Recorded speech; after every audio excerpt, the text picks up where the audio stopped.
Hello and welcome to Lunchtime Politics, reaching you live from our global headquarters here in the nation's commercial nerve center, Lagos. We'll bring you the biggest story in the polity and in politics. Let's begin with the headlines.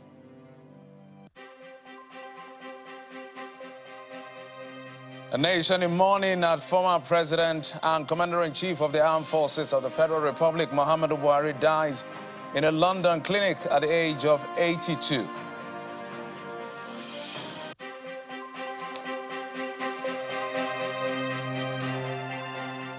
Tributes pour in for former President Buhari from his successor, predecessors, political and other leaders, as Vice President Kashim Shettima touches down London to return his remains to Nigeria.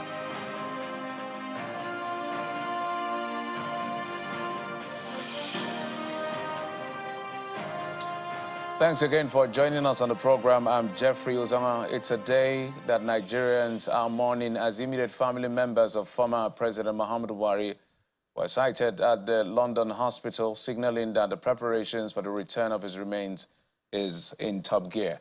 Those seen in those hospitals are some of the children, the grandchildren and wife Aisha Buhari earlier, the Vice President Kashim Shettima, and the Chief of Staff to the President Femi Gbajabiamila arrived London, the United Kingdom, to receive the body of the late president who passed on Sunday.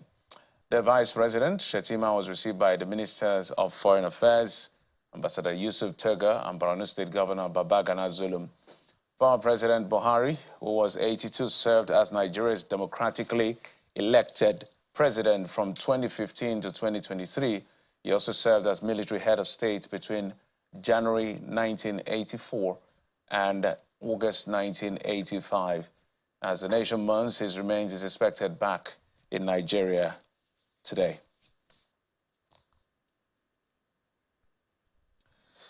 And our correspondent in London, Juliana Orlainka, who is our London bureau chief, has been tracking happenings as far as the logistics of bringing him back to Nigeria is concerned. So let's take a listen to some of the latest updates she brought us.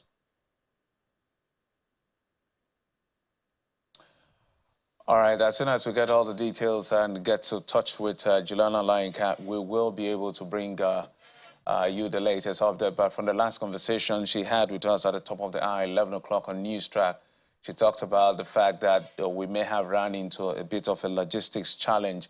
But given the urgency of the matter, the Vice President is doing all he can because of religious rights. The President is to be buried today.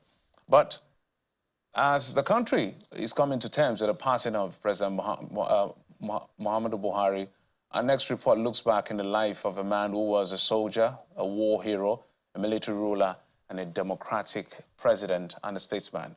Larry Lasisi has this report. And that I will preserve, protect.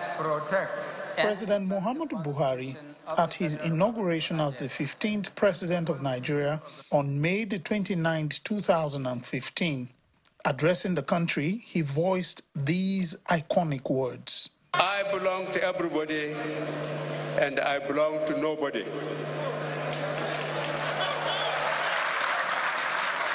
The bright colors of that day speak to a journey that started many years before.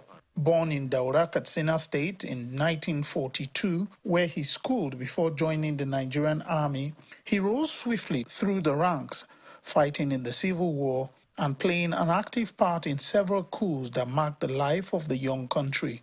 He also served as governor of the northeastern state and later of Borno State. In late 1983, he took over as the military head of state from a civilian government, promising to rescue a nation drowning in corruption and economic chaos. His regime stood out for the war against indiscipline policy that was enforced across the country. He was, however, overthrown in 1985 by another coup led by Major General Ibrahim Babangida. The former head of state later served as chairman of the Petroleum Trust Fund, PTF. From 2003, he ran for the office of president 3 times, failing consistently. For the 2015 presidential elections, working with a coalition, his persistence paid off and he became the first opposition candidate to defeat an incumbent president in Nigeria. He went on to serve for 8 years. His tenure was marked with challenges from insurgents, farmer-herder violence, and economic hardship. The tenure, however, stood out for its foreign policy and regional leadership, agricultural reforms, infrastructure development, and its anti-corruption drive. Your legacy? Well, I think my legacy is that I try to make sure that we conducted ourselves with integrity. That means we stopped all the stealings as much as the system can allow. We stopped the appropriation. And for Nigeria, that is very, very important. The expectation from Nigeria, I tell you, is a young population. The expectation is so high that we must make sure that the resources are managed properly. President Buhari served till 2003, handing over to President Bola Tinubu. He remained relevant politically, receiving visitors and politicians in his residence in Daura, Katsina State. His last public engagement was when he received in Daura former Vice President Atiku Abubakar, former Kaduna State Governor Nasser El-Rufai, among others. President Muhammadu Buhari, the soldier who became a politician, the president, and a statesman. Lanre Lasisi, Channels Television News.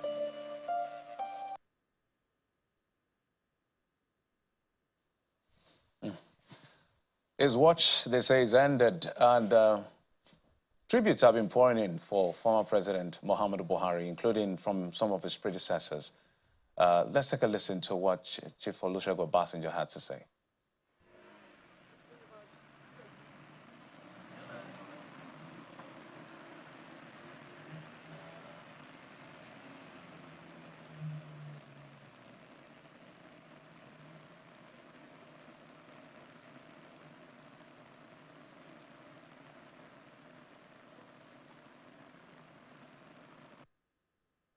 General Muhammadu Buhari, who, as a soldier, he played his role as a soldier.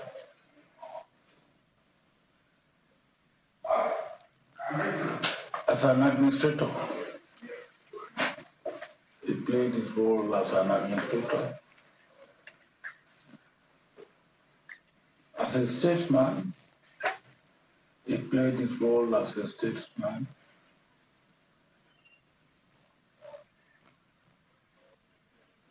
Of course, no human being is perfect. But what you can say about Muhammadu is that he tried his best.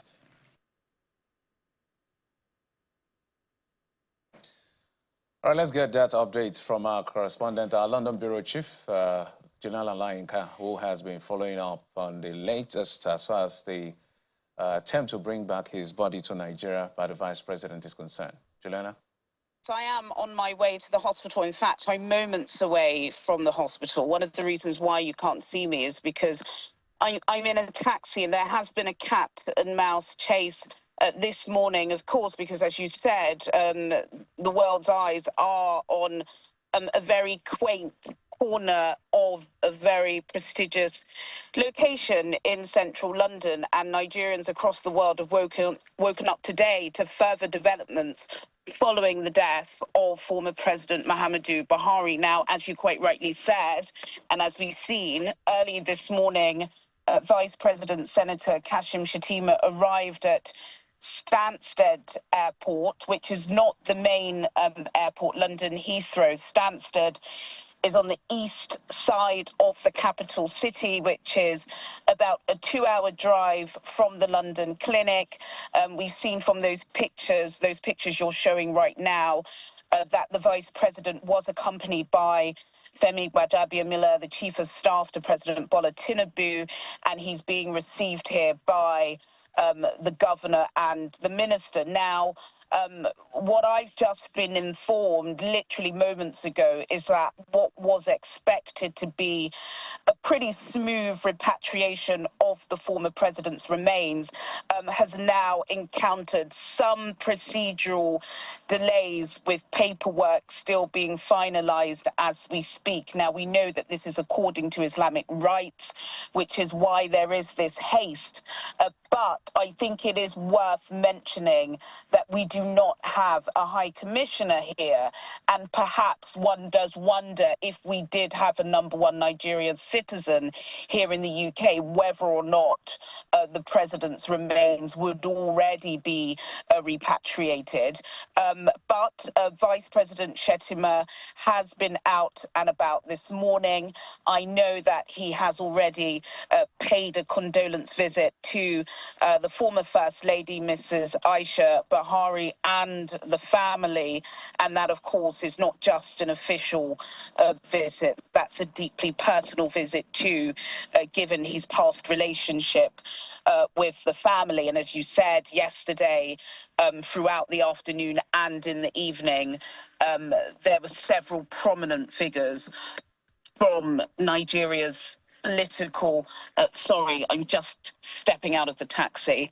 There were several prominent figures from Nigeria's political, business and security circles, including General Abubakar, the governor of Katsina State, the governor of Niger State. We had a former EFCC chairman here, and so many others. And I think their presence, it pretty much underscores the significance of this. And I just saw a couple of moments ago that the current president, Narendra Modi from India, has paid his condolences. We've had messages from the US mission in Nigeria. I expect there are going to be much more broader condolences. Now, according to my sources on the ground, we're not expecting the body to be repatriated for some time. Perhaps it could even be tomorrow morning, who knows? But we are on the ground. No sight of the Vice President here as we speak. But yes, still a somber mood. I think there is a small crowd slowly starting to pick up at the London clinic. All right, Juliana reporting literally on the go while working at device, giving us updates. She's in London at the very place where his body is being expected to be moved out of London to Nigeria, and she'll give us update as to whether or not that will be possible today, so that his body can be laid to rest later on this evening or not. But let's bring in our guest, Yemi Adamloku. She's the Executive Director of Enough is Enough. She joins us virtually, as well as Cynthia Bamalu, who is a Program Director at Yiaga Africa. Ladies, thank you so much for coming on the program. Thank you. Yemi, the country is in a somber morning mood. We understand flags have been flown at half-mast for the next 7 days. Plenary at the National Assembly has been suspended till I think 22nd of this month. So there's a lot of conversation, a lot of remarks, a lot of highlights, highs and lows as far as the man Muhammadu Buhari is concerned. When you hear the name and what has played out so far, how does it strike you? Yemi? Interesting. I think it'll be interesting to compare an institutional response versus people response. I mean, I saw a footage from Katsina that didn't speak to mourning, but it'll be good to confirm. I couldn't confirm the veracity of it, so would hesitate. But I think it'll be really nice to compare how our institutions are responding to how people who were impacted by his years in office see his demise. I say for me, when I think about President Buhari, I think of missed opportunity. When Buhari came in 2015, on the back of framed or a perceived very corrupt Jonathan administration who had come in on the back of the shenanigans with the Yiaga administration. Is he dead? Is he alive? And then President Jonathan came in. It was during his tenure that we had Occupy in 2012, that we had started the stories of turnaround maintenance, that fast forward 13 years, we're now saying we might sell these refineries that they so confidently told us will be turned around and everything will be fine. At the time when we were talking about fuel subsidy, our narrative was very clear that you are penalizing Nigerians for the incompetence and theft within government, because that's what they said. They said that the pipeline of the subsidy or the value chain of subsidy was corrupt, and so the answer to that was to stop it. So on the back of that and many other things under the Jonathan administration, citizens were clear that they wanted something new. And strolls in President Buhari, the helm of a new APC, bringing in CPC and all of that we know. Now, the story was told that when he was former military head of state, that it was actually Tunde Yiaga that was the person behind the throne, quote unquote. And so, but when he was coming in 2015, you had Vice President Oshibajo, who had done very well as Attorney General in Lagos, well respected.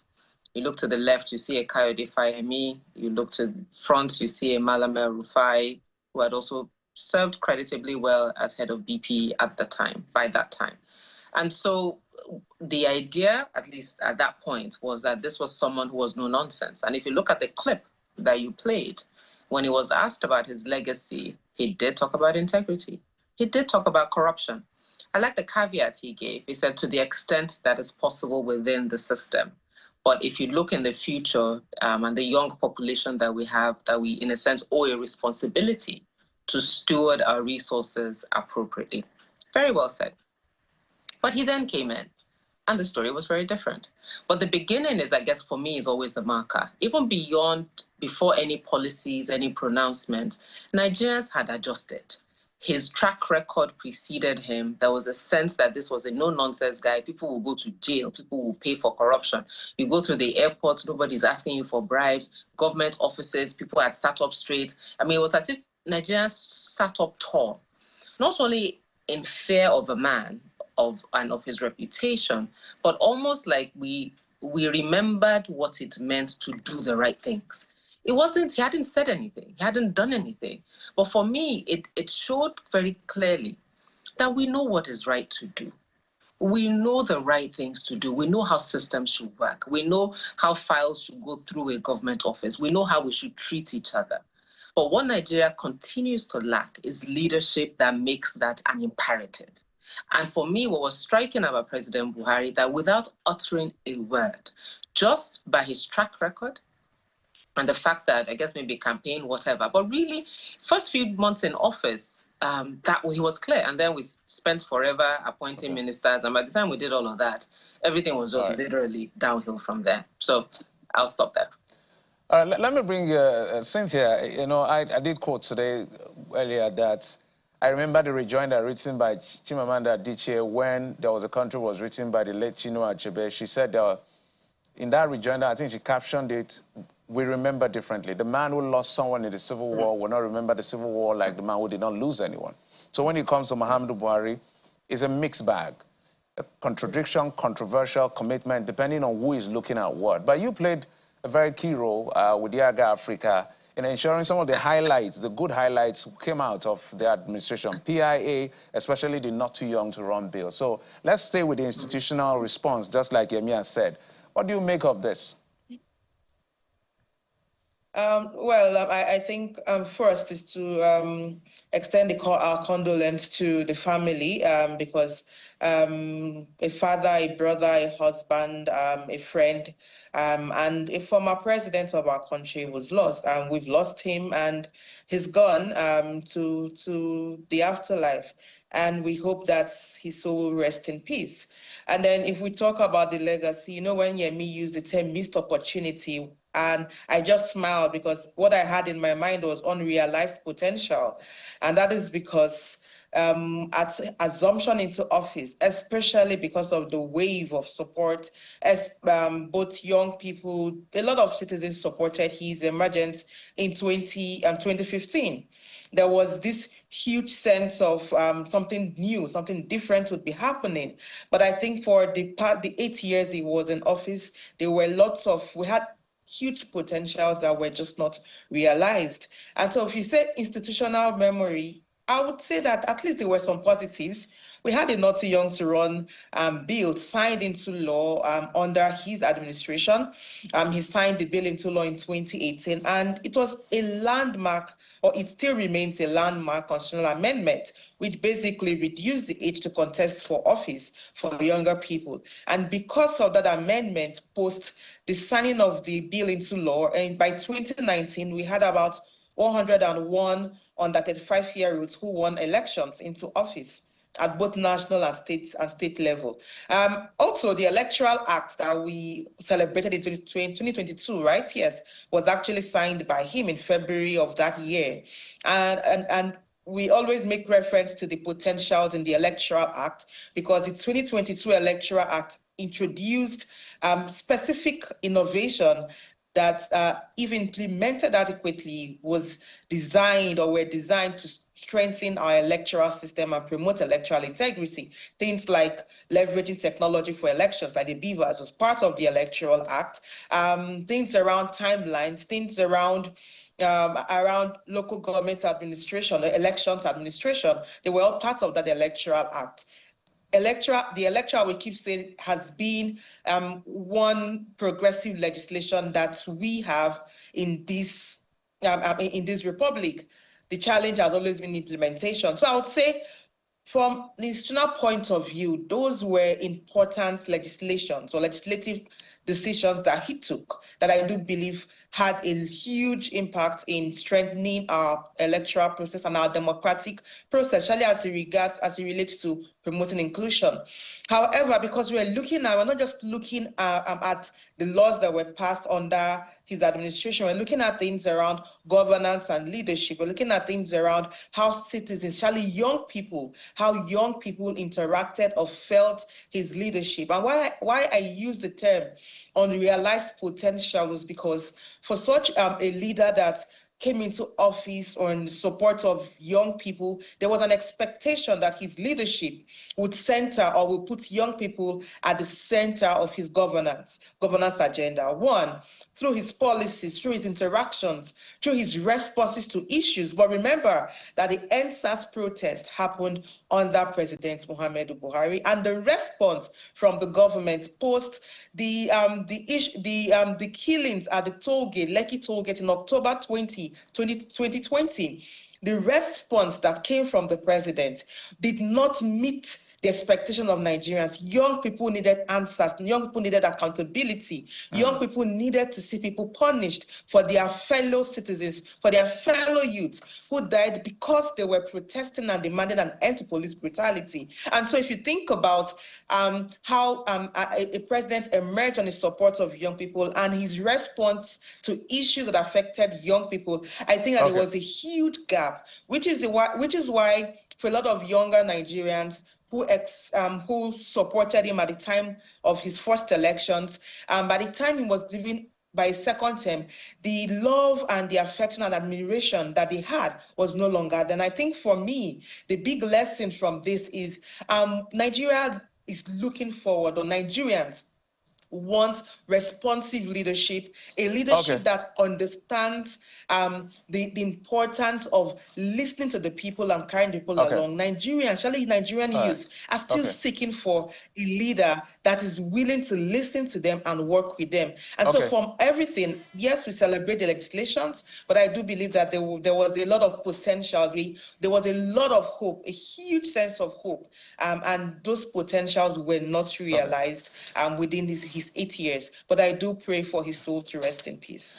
Yes, that's a prayer for everyone. So both of you have just a minute more, just one minute, the same question. We can talk about EndSARS, Twitter ban, Naira redesign, and a couple of other things. But my question will be to the effect that what lesson can the crop of leaders learn from the outlook of what the young people are seeing as the legacy of Muhammadu Buhari. For three of us that are on this screen right now, at least I know your message. I don't know Cynthia's age, but we'll be very fortunate to be here in the next 60 years.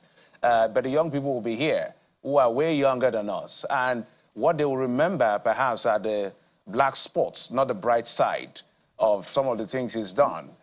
So what lessons can current leadership learn as far as the legacy of Muhammadu Buhari is concerned? You just have a minute more because our time's totally up. Yemi, let me start with you. It all ends. And I think that's the heart of it, that it all ends one day. And so whatever you want to be said of you while you're alive or when you leave, what will be said of you, it all ends one day. Sharp and simple. Cynthia? I think mine is just do the right thing, be present, be responsive to the needs, and provide the leadership citizens hope for or aspire to. Ladies, thank you so much. All the work you've done, well, it just shows that right now, our mortality just kicks in. Reality kicks in on everybody to realize that this, his watch is ended. Now it's time for us to write the history of Muhammadu Buhari based on how we related with him, both as a person and as a leader. Yemi Adamalokun, she is the Executive Director of EiE. That's Enough is Enough. Yiaga Africa Programs Director, Cynthia Bamalu. Brilliant. Thank you so much for your perspective and your take on the program. Thank you. Thank you. And just before we go, let's tell you that the Ogbe Ijo Kingdom oil-producing communities in Warri Southwest local government area of Delta States have raised alarm over alleged manipulation of the ongoing delineation of electoral wards by some national commissioners of INEC. At a press conference, the group condemned the allocation of only 2 out of 19 registration areas to the Ogbe Ijo and other things they said. Let's take a listen.